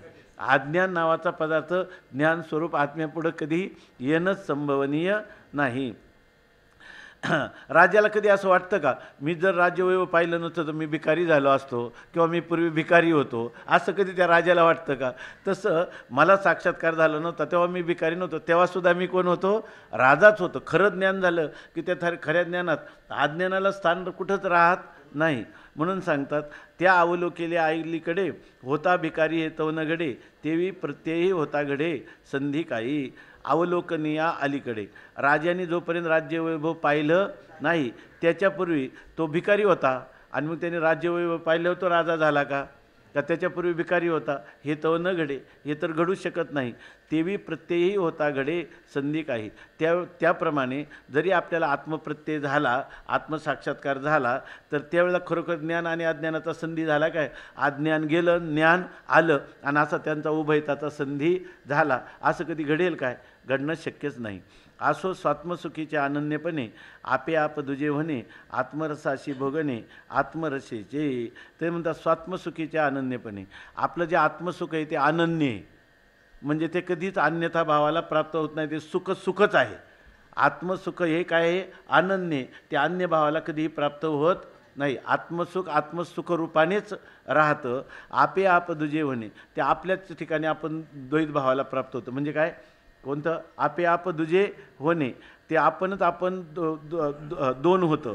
आत्मरसाची भोगणे, आणि ते आपल्या आत्मानंदाचा भोग घेतं. आपणच आपल्या आत्मानंदाचा भोग घेतं. आत्मरसेची, आत्मानंदाच्या साह्याने आत्मा आत्मानंदाचा भोग घेतो. आत्माच आत्मानंदाचा भोग, बरोबर ना? आत्मानंदाचा भोग आत्माच आपल्या आत्म्याच्या साह्याने घेतो. म्हणजे याचा अर्थ आत्माच आनंद आहे, भोगही आनंदरूप आहे, आणि भोगाचं साधनही आनंदरूप आहे. साध्य साधन भाव नाही. यस, आत्माच आत्म्याचा भोग घेतो. ज्या ठिकाणी द्वैत उत्पन्न होत नाही. द्वैत उत्पन्न न होता काय? भक्त्यर्थम कल्पितम द्वैतम अद्वैतादपि सुंदरम. दुसऱ्या अन्य भावाला प्राप्त न होता आत्माच आत्म्याचा भोग घेतो. म्हणजे कसं झालं की या ठिकाणी आपण जेव्हा आत्मस्वरूपाला जाणत नव्हतो तेव्हा कोण होता? आत्माच होता. आणि ज्यावेळेला आपल्याला भ्रम झाला होता, म्हणजे त्या भ्रमातला पदार्थ भ्रम होता. रज्जूकाली जेव्हा सर्प भासला तेव्हा सर्प होता का रज्जूच होतं? ते सुद्धा काय होतं? रज्जूच होतं. तसं आपल्या आत्म्याच्या अज्ञानकाली सुद्धा कोण होता? आत्माच होता. फक्त आत्म्याच्या विषयी आपल्याला काय हे भ्रम झाला होता. आता तुम्हाला आत्म्याचं ज्ञान झालं तर भ्रमनिवृत्त झाला. पण भ्रमनिवृत्त झाला, पण तेव्हाच भ्रमनिवृत्त झाला म्हणता येईल का ज्या वेळेला मला भ्रम झाला होता तेव्हाही भ्रमातला पदार्थ नव्हता, असाच तुमचा निश्चय झाला का? त्यावेळेला तुम्ही पाहत होते अधिष्ठानाला, म्हणत होते भ्रमातला पदार्थ, पाहत होते अधिष्ठानाला रज्जूला, आणि म्हणत होते काय? हे सर्प. बरोबर ना? आता ज्या वेळेला तुम्हाला अधिष्ठान रज्जूचं ज्ञान झालं त्यावेळेला तुम्ही त्या सर्पाला पाहताल तर तुम्ही त्या एकदा दिव्याने तुम्हाला दाखवलं, आता तुम्हाला दूर झाले, आणि जरी सर्प भासला तरी तुम्हाला माहिती आहे की तो काय आहे? रज्जूच आहे. म्हणजे त्या ठिकाणी सर्प कधी झालेलाच नाही. अशा प्रकारची स्थिती आहे. ज्ञानकालामध्ये असं कळतं की अज्ञान कालात जेव्हा मला ह्या पदार्थाला मी माझ्याहून भिन्न समजत होतो त्यावेळेलाही तो पदार्थ मीच होतो. मी जेव्हा देह समजत होतो तेव्हा देह समजत असताना मी पाहत होतो आत्म्याला आणि म्हणत होतो देह. जसं मनुष्य हात लावतो घटाला आणि त्यावेळेला त्याला विचारलं हे काय आहे, तर तो म्हणतो हे घट आहे. वास्तविक ते घट आहे का? माती आहे. माती. हात लावतो मातीला आणि म्हणतो घट. तसं मी पूर्वीच्या काळामध्ये काय होतो? पाहत होतो आत्म्याला, कारण पाहणे रूप कोण आहे? ज्ञानरूप आहे आत्मा. आणि मी काय म्हणतो? मी देहाला पाहतो. त्या ज्ञानामध्ये उपाधी काय आपलं काय त्याला उपाधीच म्हणायचं ना. ज्ञानामध्ये उपाधी जी घट पडली त्या घटालाच मी स्वतः आहे असं म्हणत होतो. म्हणजे देहरूपी घटाला मी देह म्हणत होतो. पण मी त्यावेळेला कोण होतो? मी आत्माच होतो. त्यावेळेला सुद्धा मी देह नव्हतोच मुळी. असो स्वात्मसुखीचे अनन्यपणे आपे आप दुजे होणे, आत्मरसाची भोगणे आत्मरसेची. आत्मरसाचा आत्मानंदाचा भोग आत्मानंदच आनंदरूप आत्माच घेत आहे. येथे एकोची एक दुजा झाला, नावेक तैसाची खेळो लागला, मग तेने सुखे विराला आपणा माझी. तिथं काय आहे? वास्तविक आहे रज्जूत सर्प झाला. बरोबर ना? रज्जूत सर्प झाला पण न होता झाला. रज्जूच्या मूळच्या स्वरूपात काही बदल न होता सर्प फक्त भासमान झाला. भासमान असणारा सर्प तत्वतः मुळात नाहीच आहे. म्हणून येथे एकोची एक दुजा झाला, एकच मनुष्य दुजा झाला. स्वप्नामध्ये काय आहे? स्वप्नामध्ये सगळे पदार्थ कोण होतं? स्वप्नद्रष्टाच ते सगळे पदार्थ होतो. आणि पाहतो कोण? पाहतोच तो. ते दुसरे पदार्थ असतात का? स्वप्नद्रष्टाच असतो. स्वप्नद्रष्टाचा असतो. मिथ्या पदार्थाचा द्रष्टा हाच त्याचं उपादान कारण असतो. येथे एकोची एक दुजा झाला, नावेक तैसाची खेळू लागला. आणि तशा प्रकारे जणू काही दुजा झाला म्हणून खेळायला पण लागला. मग तेने सुखे विराला आपणा माझी. आणि पुन्हा त्या आनंदाने पुन्हा आपल्यामध्येच विरून गेला. आपल्याला पहिल्या प्रकरणातच गेलेलं उदाहरण आहे, नेहमीच परिचयाचं आहे. पाण्यावरचा जो तरंग आहे तो तरंग जरी किती पळाला तरी भूमीला सोडून जातो का? तसं हे जरी किती आध्यस्थ पदार्थ पाण्याला सोडून जातो. भूमीवरील तरंग जलावरील तरंग जरी धाविनला सवेगू तरी नाही भूमी भागू क्रमीला. भूमी भागूच आहे ना. नाही भूमी भागू क्रमीला तेने. त्यांनी काय भूमीचा कुठल्याही प्रकारचा त्याग केलेला नाही. किंवा उलट असं आहे की पहिल्या तर दुसऱ्या प्रकरणात ओवी गेली, आपण नेहमी म्हणतो ती ओवी, पाण्यावरचं जे लाटा आहे हा ऐक्याचे मुद्दल न ढळे आणि साजिरेपणाचा लाभू तरी मिळे. स्वतरंगाची मुकुळे तुरंबुका पाणी. आता पाण्यावर आहे, पाण्याच्यामध्ये किती तरंग निर्माण झाले तर पाण्याला सोडू नये का? ऐक्याचा तर काय मुद्दल तर नाहीसं होत नाही. ऐक्याचे मुद्दल न ढळे आणि साजिरेपणाचा लाभ मिळे. उलट जेवढे तरंग उठतात तेवढं आपल्याला आनंद येतो.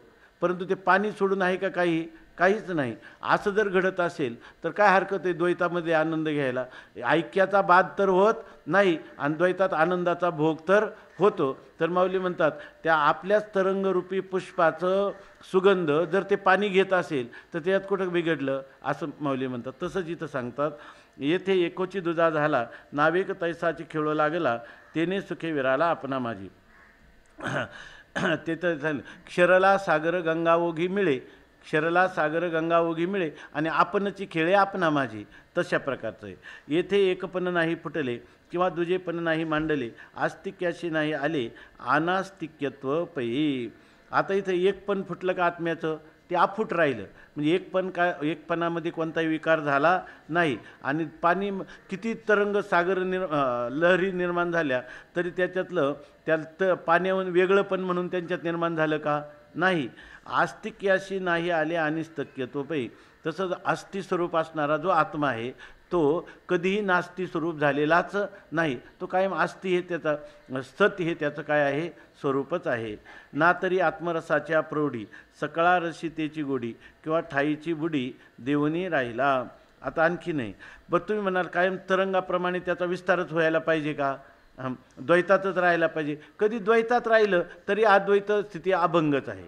आणि कधी वाटलं नको द्वैत तर अद्वैत स्थिती आहे ती स्वतःसिद्ध आहेच आहे. म्हणजे व्यवहार कालात गेला तरी त्याचा आनंद तसाच आहे आणि व्यवहार रहित असला तरी आनंदाचं मूलभूत स्रोतरूपाने तो जसाच्या तसाच आहे. ना तरी आत्मरसाच्या प्रौढी, आत्मरसाच्या वाढीकरता सकळा रसितेची गोडी. आत्मरसाच्या जी काही आत्मरसाचा जो महिमा आहे त्या बरोबर ना, आत्मरसाचा जो महिमा आहे मूलभूत त्याच्यामुळं सकळा रसितेची गोडी. आत्मरसाने सगळे रस आहेत म्हणजे आत्मानंदाने सगळे आनंदी आहेत. त्यांनी जेवढा आनंद आहे ना तो आनंद विषयाचा नाही. आनंद कोणाचा आहे? आत्म्याचा आहे. आत्म्याच्या आनंदानेच सगळ्या रसांमध्ये आनंद आहे. त्याची ठाईची बुडी देऊनी राहिला. किंवा तो आनंद काय होतो? सगळ्या रसाच्यामध्ये म्हणजे सगळ्या माध्यमातून आनंदच काय होतो? पाझरतो. असं पण होऊ शकतो, झिरपतो असंही होऊ शकतं. किंवा ठाईची बुडी देऊनी राहिला किंवा कधी तो विषयाचं वृत्तीचं अवलंबन न घेता आपल्या स्वतःच्या महिमेमध्ये ठाईचं बुडी देऊनी राहिला. आपल्या स्वरूप महिमेमध्येही तो राहू शकतो. तरी भोग्य भोक्तृत्वेविनं भोगी आपण आणि येरवी भोगजान आपेचे आप. आता समजा जर कधी भोग्य भोक्तृत्व द्वैत त्या ठिकाणी नाही तरीसुद्धा तो आपला आनंद आपणच भोगतो. तिथं दुसरा विषय काही नाही, केवळ आपल्या स्वरूपात राहूनही तो आपला आपला आनंद भोगू शकतो. आणि येरवी भोग जाणं अपेचे आपण. आणि समजा तो जर विषयाच्या द्वारा आनंद भोगत असला तर विषयात आनंद नाही, तो आपल्याच आनंदाचा आपणच भोग घेत आहे. द्वैतात गेला तरी आपलाच आनंद आपण भोगत आहे, कारण विषयात आनंद नाही. आनंद तेवढा आत्म्याचाच आहे, त्याला कधी भ्रम होत नाही काय हा विषयात आनंद आहे. हा आपलाच आनंद आपण भोगत आहोत. आणि कधी कधी विषयाचं माध्यम नसेल तर तो आपल्या स्वरूपभूत आनंदाने आनंदी आहेच आहे. एवं बोधेची बोध निहाळीला परंतु नवा नाही आला, किंवा अबोध होता तो झाला बोध असता. तर ते म्हणतात की एवं बोधेची बोध निहाळीला, आपण काही ज्ञानानेच ज्ञानाला पाहिलं, ज्ञानाला पाहण्यासाठी दुसरं कोणी लागलं नाही. म्हणजे केवळ ज्ञानरूपाने असणं हेच ज्ञानाने ज्ञानाला पाहणं आहे. जसं त्यांनी सांगितलं माऊलींनी की एखाद्या भूमीमध्ये खडकाच्या आत पाणी आहे. आता ते पाणीवरून खडकाचं आवरण आहे, त्या पाण्याला कोण पाहिलं? त्या पाण्याला कोण पाहिलं? आवरण असल्यामुळे आपण पाहू शकत नाही. मग पाण्याला कोणी पाहिलं? ते म्हणतात त्या पाण्याला त्या पाण्यानेच पाहिलं. म्हणजे पाण्याने पाण्याला पाहणं म्हणजे काय? त्याचं पाणी रूपाने असणं हेच त्याला पाहणं आहे. तसं या ठिकाणी भोगी आपण आपणच आपला भोग घेणं म्हणजे आपण आपल्या स्वरूपाने राहणं हेच आपला आपण भोग घेणे. त्या ठिकाणी भोग घेण्यासाठी द्वैत पाहिजे असं नाही. आणि येरवी भोग जाणं अपेक्षा, आणि जर भोग घ्यायला लागला तो त्याने आपलाच आपण भोग घेतला. म्हणजे काय आहे की या ठिकाणी आपल्याला भ्रमाने असं वाटू नये का विषयात सुख आहे. जे सुख आहे ते फक्त आपल्या सुखाचा मूलभूत सुखाचा कंद, आनंदाचा कंद आपला आत्माच आहे. एवं बोधेची बोध निहाळीला परंतु नवा नाही आला. बोधानेच बोधाला पाहिलं, परंतु नवीन काही बोधाचं विषय म्हणून निर्माण झाला असं नाही. बोधानेच बोधाला पाहिलं. किंवा अबोध होता तो झाला बोध असता, किंवा अगोदर बोध झाला आणि पुन्हा काय होता? अबोध होता. बरोबर ना? तो झाला बोध असता. हे कसं आहे? एवं बोधेची बोध निहाळीला परंतु नवा नाही आला. बोधानेच बोधाला निहाळलं, परंतु तो नवीन काही उत्पन्न झाला नाही. किंवा अबोध होता तो झाला बोध असता. इथं कसं घ्यायचं अन्वय? हां, किंवा अबोध होता तो असता बोध झाला. पण असता हे पद कुठं लावायचं? अबोध होता तो झाला असता. हां, आता आम्हाला जे पूर्वी अज्ञान होतं ते अज्ञान म्हणजे काय झालं? आता नित्यसिद्ध असणारं ज्ञानच झालं. ज्याला आम्ही अज्ञान होतो ते अज्ञान नाही, ते नित्यसिद्ध ज्ञानच आहे असं झालं. ऐसे तव हे ते नव्हेची काही, पौर्णिमे अंधारेची नाही, आणि दिवस नशी हे तव पाही नावेक झाले. ऐसे तव ते नव्हेची काही, असं काही झालं नाही का पौर्णिमे अंधारेची नाही, पौर्णिमेच्या दिवशी अंधार नाही असं झालं नाही, आणि दिवसनिशी हे तव पाही नावेक झाले.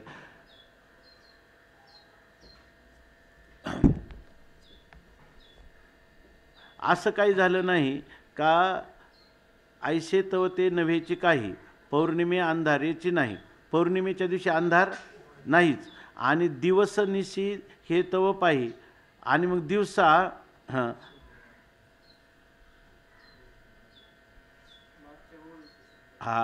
पाठीमागते दिवसनिशी म्हणजे दिवस आणि रात्र हे क्षणभर झालेलं आहे. म्हणजे दिवस आणि रात्र हा व्यवहार फक्त आपल्या ठिकाणी झालेला आहे. पण दिवस आणि रात्री याच्यामध्ये पौर्णिमेच्या दिवशी देखील अंधाराला स्थान मिळालेलं नाही, आणि दिवसाच्या ठिकाणी देखील अंधाराला स्थान मिळालेलं नाही. फक्त आपल्या रात्र आणि दिवस असा फक्त व्यवहार आपल्याला वाचेमध्ये झाला. वाचारंभण म्हणून आपण फक्त शब्द मात्र झालं. पण त्या अंधाराला जागा ना सूर्याच्या ठिकाणी मिळाली ना चंद्राच्या ठिकाणी मिळाली. तसं अज्ञानाला कुठेही अज्ञान कालातही जागा मिळाली नाही, अज्ञान कालातही जागा मिळाली नाही. म्हणजे अज्ञानकालीही अज्ञान नाही, अज्ञानकालीही अज्ञान नाही. सर्व आहे तो फक्त ज्ञानाचा प्रकाशच त्या ठिकाणी आहे. अखंड दंडायमान केवळ चित्सूर्यच या ठिकाणी आहे असं सांगतात. अहो प्रकाशित प्रकाश भरला, तो शांती चांदणे न मिरवला, परी अंधार नासून झाला नाही प्रकाशू. आता ते म्हणतात तिथं काय आहे? प्रकाशाच्याच ठिकाणी प्रकाश भरलेला आहे. प्रकाश प्रकाशाच्याच ठिकाणी आहे. तो शांती चांदणे न मिरवला, तो प्रकाश जो आहे तो शांती चांदणे न मिरवला असं पाहिजे, एकत्र पाहिजे आहे ना. ते त्याच्यामुळे विरुद्ध अर्थ होतो. ते एक करून घ्या, पदच्छेद आहे ना, एक करायचं बघा.